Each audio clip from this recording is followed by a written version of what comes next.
ये कहानी है उस डरावने रास्ते की जहां रात में जाने वाला शायद ही कभी वापस लौटता हो। कुछ कहते हैं वहां वो रहती है तो कुछ कहते हैं कि वो रास्ता ही श्रापित है। जो भी हो, आज मैं आपको सुना रहा हूं उस शापित जंगल की सच्ची घटना जिसका नाम है काला रहस्य। अजय, एक युवा ट्रक ड्राइवर, रात के अंधेरे में हाईवे से गुजर रहा था। बारिश के बाद की रात थी और हल्का सा कोहरा फैला हुआ था। उसके साथी ने चेतावनी दी थी, भाई उस जंगल के रास्ते से मत जाना, लोग कहते हैं वहां कुछ अजीब है। लेकिन अजय ने हंसते हुए कहा, अरे भूत वूत कुछ नहीं होता, ये सब मन के वहम है। जैसे ही अजय ने जंगल वाला रास्ता लिया, अचानक उसकी गाड़ी के सामने एक औरत दिखी, सफेद साड़ी में, बिखरे बालों के साथ। अजय ने गाड़ी रोक दी और नीचे उतरकर आवाज दी, कौन हो तुम? यहां इस अंधेरे में क्या कर रही हो?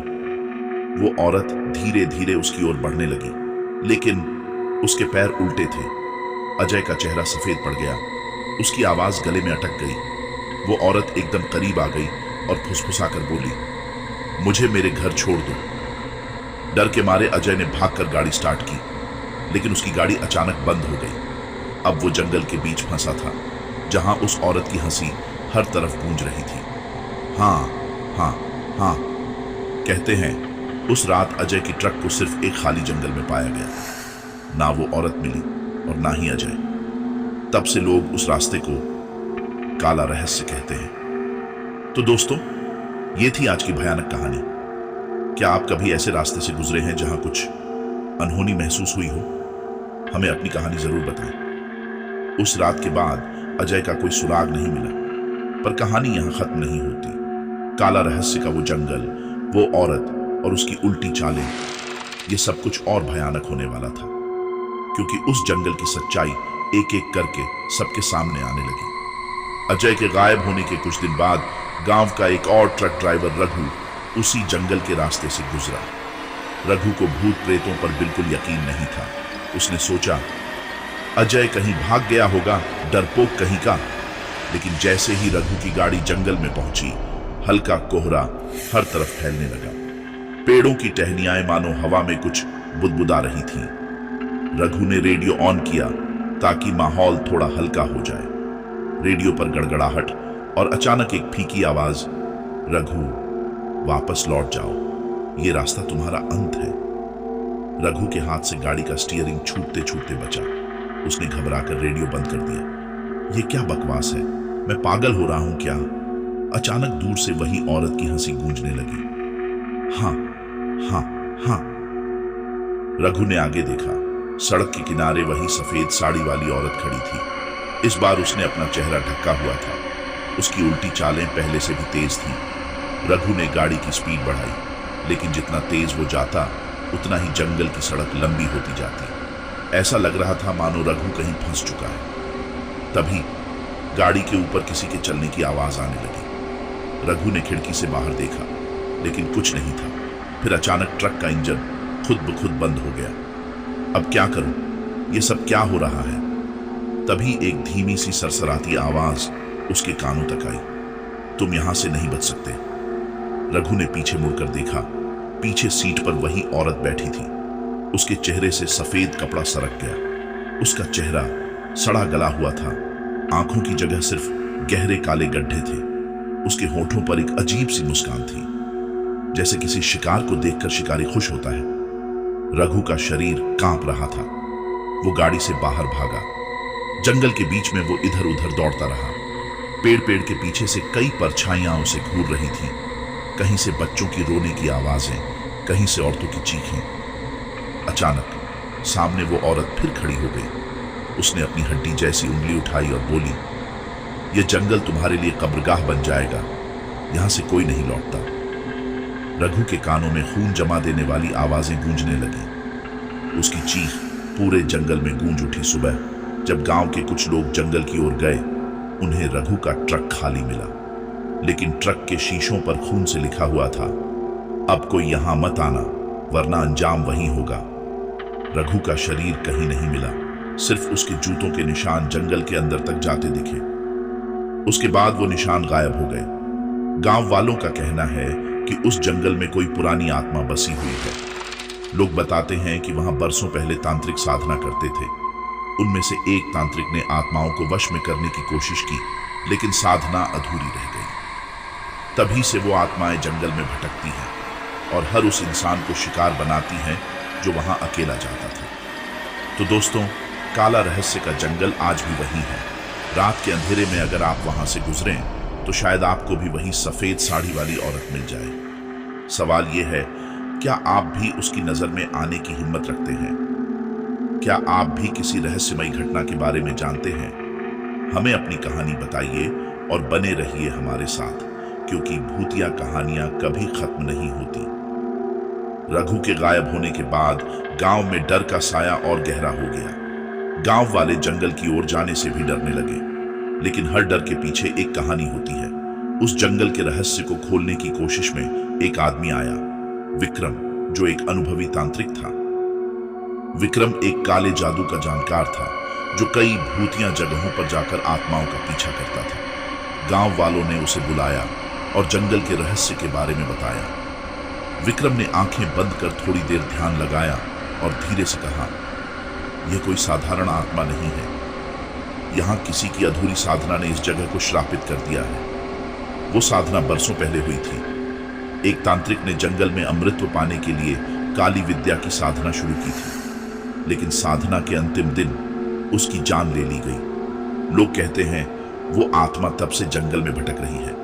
वो हर उस इंसान को पकड़ लेती है जो इस जंगल में आता है, ताकि वो अधूरी साधना पूरी कर सके। रात के अंधेरे में विक्रम ने जंगल के बीचों बीच अपनी साधना शुरू की। उसने चारों तरफ भभूत राख से एक घेरा बनाया और बीच में दीपक जलाए। विक्रम ने कहा, जो भी आत्माएं यहां हैं उन्हें मैं देख सकता हूं। मैं तुम्हें मुक्त करने आया हूं, सामने आओ। जंगल का माहौल अचानक भयानक हो गया। हवाएं तेज चलने लगी, पेड़ों की टहनियां टूटने की आवाजें आने लगी, मानो पूरा जंगल चीख रहा हो। तभी विक्रम के चारों ओर कई परछाइयां घूमने लगी। उनमें सबसे आगे वही सफेद साड़ी वाली औरत थी। उसका चेहरा और भी डरावना हो चुका था। विक्रम ने मंत्र पढ़ना तेज कर दिया। एयूएम क्लीं काली महाकाली कपालिनी नमः। औरत ने चिल्लाकर कहा, तुम यहां से चले जाओ, यह जंगल मेरा है, साधना मेरी है। विक्रम, तू कौन है? क्यों लोगों को मारती है? औरत के चेहरे पर भयानक मुस्कान आ गई। उसने कहा, मैं वही हूं जिसकी आत्मा अधूरी रह गई। यह जंगल मेरे खून से बंधा हुआ है, यहां से कोई नहीं जा सकता। विक्रम को समझ आ गया कि यह आत्मा किसी प्रचंड तांत्रिक की है, जो अधूरी साधना के कारण यहां फंसी है। विक्रम ने उस आत्मा से लड़ने के लिए अपनी सारी शक्तियों का प्रयोग शुरू किया। मंत्रोच्चार के साथ बिजली की कड़कड़ाहट, जंगल में आग की लपटें उठने लगी। आत्माएं दर्द से चिल्ला रही थी। विक्रम ने अपनी आवाज बुलंद करते हुए कहा, इस जंगल का श्राप आज खत्म होगा, तुम्हारी आत्मा को मुक्ति मिलेगी। वो औरत चिल्लाने लगी। उसकी आवाज पूरे जंगल में गूंजने लगी, नहीं नहीं, ये जंगल मेरा है। विक्रम ने आखिरी मंत्र पढ़ते हुए भभूत हवा में उछाली। अचानक तेज रोशनी हुई और वो औरत चीखते चीखते गायब हो गई। सुबह जब गांव के लोग जंगल में पहुंचे, वहां कोई आत्माएं नहीं थी। विक्रम थका हुआ बैठा था। उन्होंने पूछा, क्या जंगल का श्राप खत्म हो गया? विक्रम ने धीरे से कहा, श्राप तो खत्म हो गया, लेकिन इस जंगल में अब भी उसकी छाया है। वो आत्मा मुक्ति तो पा चुकी है, लेकिन उसकी शक्ति अब भी इस जगह में बसी हुई है। अगर कोई फिर से साधना करने की कोशिश करेगा तो ये काला रहस्य फिर लौट आएगा। कहते हैं कि उस दिन के बाद कोई भी उस जंगल में नहीं गया। विक्रम ने जंगल के चारों ओर तंत्र मंत्र से सुरक्षा का घेरा बनाया, लेकिन आज भी जब रात में कोई उस जंगल के पास से गुजरता है तो उसे हवा में किसी की हंसी सुनाई देती है। क्या वो आत्मा सचमुच चली गई, या वो अभी भी अपनी साधना पूरी करने के लिए किसी का इंतजार कर रही है? सोचिए, और अगर कभी आप उस जंगल के पास जाएं तो सावधान रहिएगा, क्योंकि काला रहस्य कभी खत्म नहीं होता। अगली बार एक और भयानक कहानी के साथ मिलते हैं। क्या आप कभी किसी ऐसे रहस्य से गुजरे हैं? हमें बताइए और हमारे साथ इस सफर में बने रहिए। विक्रम ने जंगल के श्राप को खत्म करने की कोशिश की थी, लेकिन कुछ कहानियां इतनी गहरी होती हैं कि उनका अंत कभी नहीं होता। काला रहस्य का जंगल शांत जरूर हुआ था, पर उसकी खामोशी में भी कोई छुपा हुआ था, कोई जो इंतजार कर रहा था वापस आने का। कुछ महीने बीत गए। गांव के लोग अब यह मानने लगे थे कि जंगल का श्राप पूरी तरह खत्म हो चुका है, लेकिन अंधेरा इतनी जल्दी हार नहीं मानता। गांव में एक नया परिवार आया था, रामलाल, उनकी पत्नी सुनीता और उनकी छोटी बेटी प्रियंका। उन्हें जंगल के करीब ही एक पुराना मकान मिला, जहां किराया बहुत कम था। गांव वालों ने उन्हें चेतावनी दी थी, उस जंगल के पास मत रहना, वहां अब भी कुछ गलत है। लेकिन रामलाल ने उनकी बात को नजरअंदाज करते हुए कहा, अरे ये सब मनगढ़ंत बातें हैं, अब वहां कुछ नहीं है। हवाओं की सनसनाहट और प्रियंका के पैरों की चप्पलें जमीन पर घिसटती हुई। एक रात प्रियंका अपने कमरे में अकेली खेल रही थी। वो अपने गुड्डे से बातें कर रही थी। तभी अचानक खिड़की के बाहर उसे कुछ हलचल महसूस हुई। उसने खिड़की के पास जाकर देखा, जंगल के अंधेरे में कुछ परछाइयां हिल रही थीं। कोई जवाब नहीं आया, लेकिन तभी अंधेरे में दो चमकती हुई आंखें दिखीं, लाल जलती हुई आंखें, धीमी डरावनी हंसी। प्रियंका की आंखें फटी रह गईं। उसने खिड़की तुरंत बंद की और चिल्लाते हुए मां के पास भागी। सुनीता ने उसे गोद में लेकर पूछा, क्या हुआ बेटा, डर क्यों रही हो? प्रियंका कांपती आवाज में बोली, वहां जंगल में कोई खड़ा था, उसकी लाल आंखें थीं और वो मुझे देख रहा था। सुनीता ने खिड़की से बाहर देखा, लेकिन वहां कुछ नहीं था। उसने सोचा प्रियंका ने सपना देखा होगा। अगली रात रामलाल देर रात तक काम पर था। सुनीता और प्रियंका घर में अकेली थी। घड़ी की सुई ने रात के 12 बजाए और घर के बाहर कुछ अजीब आवाजें आने लगी। सुनीता ने डरते हुए दरवाजे की तरफ देखा। तभी दरवाजे पर ठक ठक की आवाज हुई। कौन है इस समय? सुनीता ने हल्की आवाज में पूछा, लेकिन बाहर से कोई जवाब नहीं आया। उसने दरवाजा नहीं खोला और प्रियंका को अपने पास सुला लिया। लेकिन जैसे ही सुनीता लेटी, उसे महसूस हुआ कि कमरे में कोई और भी है। उसने धीरे धीरे गर्दन घुमाई। कमरे के कोने में वही सफेद साड़ी वाली औरत खड़ी थी। उसका चेहरा सड़ा गला और भयानक था। वो सुनीता को घूर रही थी। औरत की धीमी सरसराती आवाज, यह घर, यह जंगल मेरा है। सुनीता की चीख पूरे घर में गूंज गई। अगली सुबह गांव के लोग जब घर पहुंचे तो सुनीता और प्रियंका बेहोश मिली। घर के चारों ओर राख का निशान था और दरवाजे पर खून से लिखा था, वो वापस आ गई है, ये जंगल किसी का नहीं। वो आत्मा विक्रम की साधना के बाद कमजोर तो हो गई थी, लेकिन पूरी तरह खत्म नहीं हुई। जो भी जंगल के करीब जाता है, वो आत्मा उसे अपना शिकार बना लेती है। रामलाल ने हार मानने के बजाय तांत्रिक विक्रम को फिर से बुलाया। विक्रम जंगल के पास पहुंचा और उसने महसूस किया कि वहां की हवा फिर से भारी हो चुकी थी। उसने कहा, यह आत्मा कमजोर नहीं बल्कि और ताकतवर हो चुकी है। इस बार इसका अंत सिर्फ अग्नि साधना से ही हो सकता है। विक्रम ने जंगल के बीचों बीच जाकर चारों ओर हवन कुंड बनाए। उसने कहा, जब तक यह हवन पूरा नहीं होता, इस जंगल के आसपास मत आना, आत्माएं शांत नहीं होंगी। जंगल में फिर से हवाएं तेज हो गईं, पेड़ चीखने लगे। वही औरत आग की लपटों के बीच दिखाई देने लगी। उसने गुस्से में विक्रम पर हमला किया। विक्रम ने अपना अंतिम मंत्र पढ़ते हुए कहा, आज तेरी आत्मा को मैं मुक्त करता हूं, ये जंगल अब तेरा नहीं रहेगा। अचानक जंगल में आग भड़क उठी।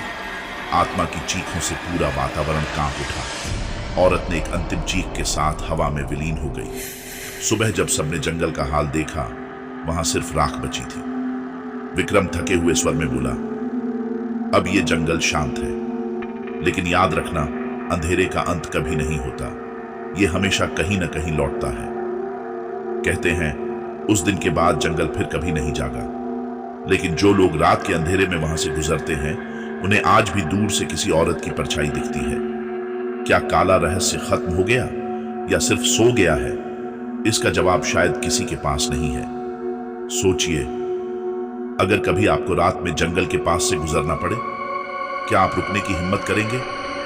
विक्रम की साधना के बाद ऐसा लगा मानो जंगल का श्राप खत्म हो गया। गांव के लोगों ने राहत की सांस ली, लेकिन अंधकार जब लौटता है तो पहले से कहीं अधिक भयानक और शक्तिशाली होकर लौटता है। काला रहस्य का जंगल अभी पूरी तरह शांत नहीं हुआ था। साधना के महीनों बाद जंगल के पास के गांव में अजीब घटनाएं फिर से शुरू हो गईं। सबसे पहले खेतों में काम करने वाले गणेश के साथ कुछ अजीब हुआ। एक रात गणेश अपने खेतों की रखवाली कर रहा था। हल्की धुंध थी और चांद का हल्का उजाला सिर्फ झाड़ियों को छूकर लौट रहा था। तभी उसे लगा जैसे कोई उसे देख रहा है। उसने इधर उधर देखा, लेकिन कोई नहीं था। तभी अचानक झाड़ियों के पीछे से एक भयानक परछाई उभरी। वह धीरे धीरे उसकी तरफ बढ़ने लगी। गणेश कांपते हुए चिल्लाया, कौन है वहां? परछाई के बीच से वही सफेद साड़ी वाली औरत निकली। उसके लंबे बाल हवा में लहरा रहे थे, चेहरा सड़ा हुआ और उसकी काली आंखों से खून टपक रहा था। औरत ने धीरे से कहा, तुमने मुझे मुक्ति क्यों दी? ये जंगल मेरा था और अब सब तुम्हारा अंत होगा। गणेश की चीख सुनकर गांव वाले भागे, लेकिन जब वे खेत में पहुंचे तो वहां सिर्फ गणेश का पागलपन था। उसकी आंखें सफेद पड़ चुकी थीं और वह बड़बड़ा रहा था, वो वापस आ गई है।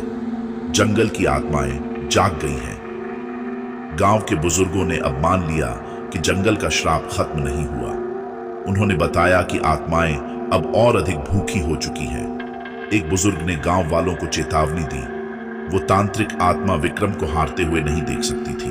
अब जंगल के अंधकार में उसकी आत्मा ने बाकी भटकती आत्माओं को अपनी शक्ति से और मजबूत कर दिया है। ये आत्माएं अब तबाही मचाएंगी। गांव के लोग घबरा गए। हर रात खेतों और जंगल से अजीब रोशनी और चीखों की आवाज आने लगी। 3 युवा, अभिषेक, पवन और रोहित, इन घटनाओं को झूठ मानते थे। उन्होंने गांव वालों की चेतावनी को मजाक में उड़ाते हुए तय किया कि वो जंगल में जाकर सच का पता लगाएंगे। रात के 1 बजे तीनों जंगल में पहुंचे। उनके पास सिर्फ टॉर्च और मोबाइल की हल्की रोशनी थी। पवन हंसते हुए, देखा, कुछ नहीं है यहाँ, बस बेकार की बातें हैं। अचानक टॉर्च की रोशनी में सामने की जमीन पर भभूत के घेरे और राख के निशान दिखे। चारों ओर किसी तांत्रिक के साधना के अवशेष थे। लगता है यहां सच में कुछ हुआ है। टॉर्च की रोशनी अचानक बंद हो गई। जंगल में चारों ओर अंधेरा छा गया। रोहित घबराकर, ये आवाज कहां से आ रही है? अचानक उन्हें एक पेड़ के पीछे से वही सफेद साड़ी वाली औरत दिखाई दी। उसके चेहरे से खून टपक रहा था और आंखें सीधे उन्हें घूर रही थीं। तीनों ने भागना शुरू किया, लेकिन जंगल की घनी टहनियां उनके रास्ते में आने लगी। पेड़ मानो उन्हें पकड़ने की कोशिश कर रहे थे। पवन गिरते हुए चिल्लाया, हमें यहां से बाहर निकालो, वो हमारे पीछे आ रही है। लेकिन अब बहुत देर हो चुकी थी। जंगल में उनकी चीखें दूर तक गूंजी और फिर सन्नाटा छा गया। अगली सुबह गांव के लोग तीनों को ढूंढने जंगल में गए। उन्हें सिर्फ अभिषेक, पवन और रोहित के जूते और कपड़े मिले। पेड़ की छाल पर खून से लिखा था, कोई वापस नहीं लौटेगा, यह जंगल हमारा है। वहां खड़े एक बुजुर्ग ने कांपते हुए कहा, इस जंगल का अंत कभी नहीं होगा। यह जगह आत्माओं का घर बन चुकी है। गांव के लोग अब पूरी तरह डर चुके थे। तांत्रिक आत्मा का प्रकोप इतना बढ़ चुका था कि गांव खाली होने लगा। लेकिन क्या सच में भागने से इस श्राप से मुक्ति मिलेगी? कहते हैं जो लोग जंगल छोड़कर गए उन्होंने भी चैन नहीं पाया। आत्माओं की चीखें अब उनके सपनों में गूंजती हैं। उनका कहना है कि जंगल की आत्माएं उन्हें बुलाती हैं वापस, हमेशा के लिए। तो सोचिए, अगर आप कभी किसी ऐसे जंगल के पास से गुजरें और आपको ठंडी हवा में किसी की हंसी सुनाई दे तो सावधान रहिएगा। शायद वह आत्माएं आपको बुला रही हों, क्योंकि काला रहस्य कभी खत्म नहीं होता, वह सिर्फ इंतजार करता है। जंगल के श्राप से बचना किसी के लिए आसान नहीं था। गांव के लोग जो भाग गए उन्हें लगा कि वे सुरक्षित हो गए हैं, लेकिन डर मौत की तरह कहीं भी पीछा कर सकता है। काला रहस्य अब जंगल की सीमा पार कर चुका था। वह गांव वालों के घरों तक पहुंचने लगा। गांव खाली हो चुका था, लेकिन कुछ लोग अभी भी वहां टिके हुए थे। उनमें से एक था हरिया, गांव का सबसे निडर आदमी। उसका मानना था कि यह सब महज अंधविश्वास है। एक रात हरिया अपने खाली घर में अकेला बैठा था। दीवार पर लटकती लालटेन की रोशनी टिमटिमा रही थी। चारों ओर गहरा सन्नाटा था। तभी उसे लगा कि कोई घर के दरवाजे के बाहर खड़ा है। हरिया ने धीरे से आवाज दी, कौन है वहां? कोई जवाब नहीं आया। दरवाजे की कुंडी हिलने लगी। हरिया ने खड़ी नजरों से दरवाजे की ओर देखा और चिल्लाया, जो भी है सामने आ। दरवाजा अचानक जोर की आवाज के साथ खुल गया। ठंडी हवा अंदर घुस आई, लेकिन वहां कोई नहीं था। सिर्फ अंधेरे में चमकती लाल आंखें दूर से हरिया को देख रही थी। हरिया ने दरवाजा बंद कर दिया और बड़बड़ाया, शायद हवा होगी। लेकिन तभी कमरे में एक धीमी फुसफुसाहट गूंजी, तुम भाग नहीं सकते। हरिया ने कांपते हुए चारों ओर देखा। कमरे के कोने में वही सफेद साड़ी वाली औरत खड़ी थी। उसके चेहरे से सड़न टपक रही थी, बाल उसके चेहरे को ढके हुए थे। औरत ने धीरे धीरे अपना चेहरा ऊपर उठाया। उसकी काली आंखें सीधे हरिया की आत्मा में उतरती हुई लग रही थी। हरिया डर से पीछे हटते हुए चिल्लाया, लेकिन कोई उसकी चीखें सुनने वाला नहीं था। उस रात गांव के प्रसाद काका और उनकी पत्नी गोमती अपने घर में थे। गांव में फैले डर के बावजूद वे कहीं नहीं गए थे। उन्हें लगता था कि भगवान उनका बचाव करेंगे। रात का तीसरा पहर था। गोमती ने उठकर पानी पीना चाहा। वह जैसे ही रसोई की ओर बढ़ी, उसे लगा कि किसी ने पीछे से उसका नाम पुकारा, गोमती, गोमती। उसकी रीढ़ में ठंडक दौड़ गई। उसने धीरे धीरे पीछे मुड़कर देखा। कमरे की अंधेरी छांवों में खड़ा एक साया हिल रहा था। गोमती ने कांपते हुए प्रसाद को जगाया। उठो, यहां कोई है। प्रसाद ने लालटेन जलाकर देखा। दीवार पर किसी के लंबे नाखूनों के निशान बने हुए थे। तभी खिड़की के बाहर वही सफेद साड़ी वाली औरत खड़ी थी। उसकी आंखें एकदम लाल और जलती हुई थी। वह धीरे धीरे हंसते हुए बोली, तुम बचोगे नहीं, कोई नहीं बचेगा। उसके कहने के साथ ही पूरी खिड़की पर खून के छींटे पड़ गए। गोमती की चीख पूरे गांव में गूंज गई। आखिरकार गांव के कुछ लोगों ने विक्रम तांत्रिक को एक बार फिर बुलाया।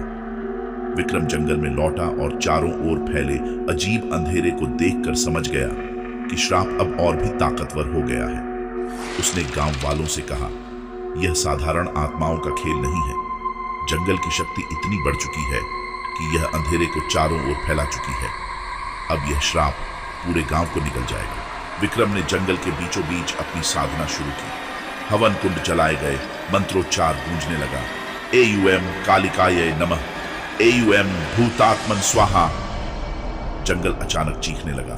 पेड़ जोर जोर से हिलने लगे। विक्रम ने आंखें बंद कर मंत्र पढ़ना जारी रखा। तभी एक भयानक तूफान उठा और वही औरत विक्रम के सामने प्रकट हुई। उसने गुस्से में कहा, तुम फिर लौटे हो। तुम मुझे मिटा नहीं सकते। यह जंगल मेरा है। विक्रम ने आंखें खोलते हुए कहा, तेरा अंत निश्चित है। यह धरती अब तुझे सहन नहीं कर सकती। औरत ने भयानक चीख के साथ विक्रम पर हमला किया। उसकी आत्मा आग के गोले में बदलकर विक्रम को घेरने लगी। लेकिन विक्रम ने पूरे जोर से हवन कुंड में आखिरी आहुति दी और चिल्लाया, हे महाकाली, इस पिशाचिनी आत्मा का अंत करो। अचानक चारों ओर तेज रोशनी फैल गई। जंगल में आग लग गई और औरत की चीखें पूरे आसमान में गूंज उठी। वह औरत जमीन पर गिर पड़ी और उसके साथ ही जंगल की आत्माएं भी हवा में विलीन हो गई। सुबह जब गांव वाले जंगल पहुंचे तो वहां सिर्फ राख और जलते पेड़ों के अवशेष थे। विक्रम घुटनों पर बैठा था। उसने धीरे से कहा, यह श्राप अब शांत हो गया है, लेकिन याद रखना, ऐसी आत्माएं पूरी तरह खत्म नहीं होती। वे अंधेरे में छुपकर ताक में बैठी रहती हैं। कहते हैं उस दिन के बाद जंगल की आत्माएं तो शांत हो गईं, लेकिन वहां की हवा में आज भी एक अजीब सी ठंडक है। जो लोग वहां जाते हैं उन्हें कभी कभी दूर से वही धीमी हंसी सुनाई देती है। क्या वह आत्मा सचमुच चली गई या यह शांति महज एक नया जाल है? सोचिए, क्या आप उस जंगल में एक बार फिर जाने की हिम्मत करेंगे? विक्रम की साधना के बाद जंगल शांत तो हुआ, लेकिन यह शांति अस्थायी थी। डर की परछाई अभी भी हवा में तैर रही थी। कई लोग मानते थे कि श्राप समाप्त हो गया, लेकिन क्या आत्माएं इतनी आसानी से हार मान सकती हैं? जो अंधेरा एक बार जाग जाता है, उसे फिर सुलाना आसान नहीं होता। विक्रम तांत्रिक अब थक चुका था। उसने जंगल की आग बुझते हुए देखा और गांव वालों को वापस लौटते हुए, लेकिन उसके भीतर कुछ कह रहा था कि यह अंत नहीं है। विक्रम ने गांव के बुजुर्गों को इकट्ठा करके कहा, श्राप कमजोर हुआ है, लेकिन खत्म नहीं हुआ। जंगल के भीतर एक और शक्ति है जिसे अभी तक हम नहीं समझ पाए। क्या तुम कह रहे हो कि वह पिशाचिनी आत्मा अभी भी जिंदा है? विक्रम ने सिर झुकाते हुए कहा, वह मरी नहीं, बल्कि उसने खुद को और अधिक ताकतवर बनाने के लिए अंधेरे में समा लिया है। हमें अब जंगल के मूल में जाना होगा, जहां यह श्राप शुरू हुआ था। विक्रम ने गांव के 4 सबसे निडर लोगों रामदीन, गोविंद, कमला और अमर को साथ लिया। रात के दूसरे पहर में वे जंगल के उस हिस्से की ओर बढ़े जहां कभी कोई नहीं गया था। जंगल के बीचों बीच एक गहरा कुआं था। कहा जाता था कि यही वह जगह थी जहां सदियों पहले उस तांत्रिक ने अपनी साधना के लिए अपनी आत्मा का सौदा किया था। जैसे ही वे कुएं के पास पहुंचे, हवा अचानक ठंडी हो गई। एक अजीब सी आवाज गूंजने लगी, तुमने मुझे फिर से जगाया, अब तुम नहीं बचोगे। चारों लोगों के शरीर ठंडे पड़ गए। विक्रम ने तुरंत हवन कुंड जलाकर मंत्रोच्चार शुरू कर दिया। कुएं से धुआं उठने लगा। उस धुएं के बीच से वही सफेद साड़ी वाली औरत प्रकट हुई, लेकिन इस बार वह और भी भयानक लग रही थी। उसका शरीर अधजला था, उसकी आंखें काली खो की तरह अंधेरी थीं और उसकी आवाज कई आत्माओं की गूंज से भरी हुई थी। उसने चीखते हुए कहा, तुमने मुझे धोखा दिया। इस जंगल का अंधेरा मेरा था और हमेशा रहेगा। विक्रम ने तेज आवाज में कहा, तेरा अंत अब निश्चित है। यह जंगल अब निर्दोषों के लिए श्राप नहीं बनेगा। औरत ने गुस्से में चारों लोगों की ओर बढ़ते हुए अपने हाथ फैलाए। उसकी आवाज इतनी तीखी थी कि पेड़ हिलने लगे और जमीन दरकने लगी।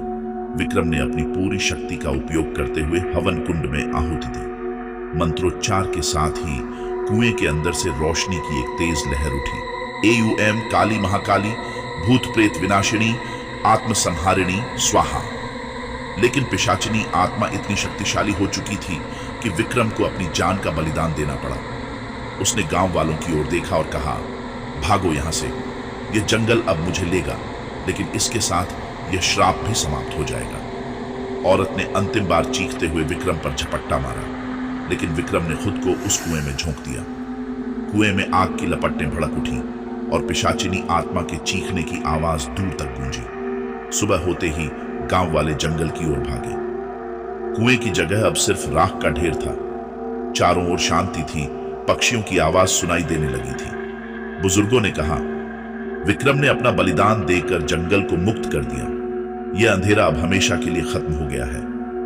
कहते हैं, विक्रम के बलिदान के बाद गांव वालों ने राहत की सांस ली।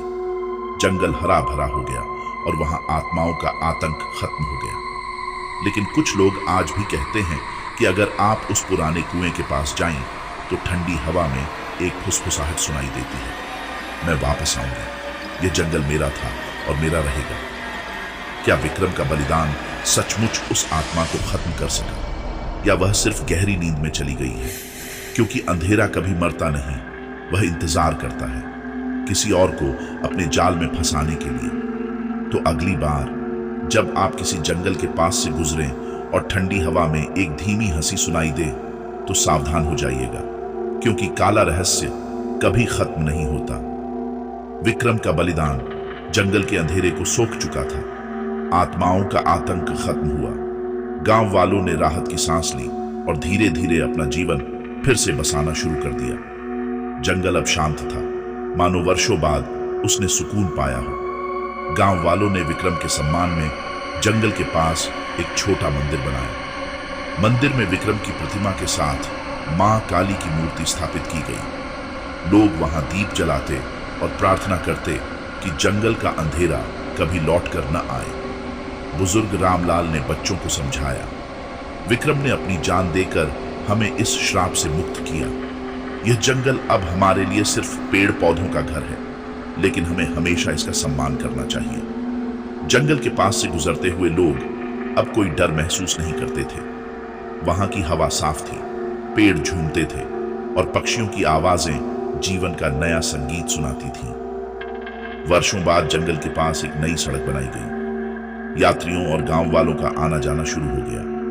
लोग कहते हैं कि जंगल में अब सिर्फ प्रकृति की शांति है, लेकिन कभी कभी अंधेरी रातों में जब हवा तेज चलती है, कुछ लोगों को हल्की फुसफुसाहट सुनाई देती है, मैं यहां हूं हमेशा के लिए। काला रहस्य खत्म हुआ या नहीं, ये कोई नहीं जानता। अंधकार कभी खत्म नहीं होता, वह सिर्फ कहीं छुप जाता है। लेकिन याद रखिए, अगर आप कभी किसी घने जंगल के पास से गुजरें और अजीब सी ठंडक महसूस करें, तो रुकिए मत। क्योंकि कुछ कहानियां खत्म नहीं होती, वे बस इंतजार करती हैं नए शिकार का। दोस्तों, ये थी आज की कहानी। क्या आप ऐसी आत्माओं की कहानियों पर विश्वास करते हैं? हमें जरूर बताएं। अगले एपिसोड में हम आपको एक और खौफनाक दास्तान सुनाएंगे। तब तक सुरक्षित रहें और डरावनी रातों का आनंद लें।